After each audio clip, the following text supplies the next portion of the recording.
৳১০ note জাল হয় না। ৳১,০০০ নোটের জাল হয়। কারণ ৳১,০০০ নোটের মূল্য এবং ভ্যালু অনেক বেশি। ৳১০ নোটের তেমন কোনো মূল্য নেই।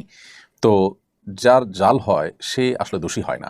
৳১,০০০ নোটে কোনো দোষ থাকে না, বরং যে জাল করে দোষটা তারই হয়ে থাকে।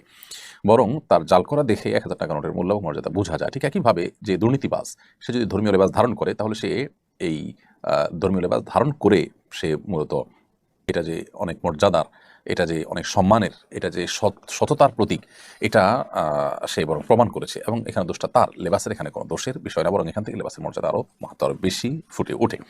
৳১০ নোট জাল হয় না। ৳১,০০০ নোটের জাল হয়। কারণ ৳১,০০০ নোটের মূল্য এবং ভ্যালু অনেক বেশি। ৳১০ নোটের তেমন কোনো মূল্য নেই। তো যার জাল হয় সে আসলে দোষী হয় না। ৳১,০০০ নোটে কোনো দোষ থাকে না, বরং যে জাল করে দোষটা তারই হয়ে থাকে।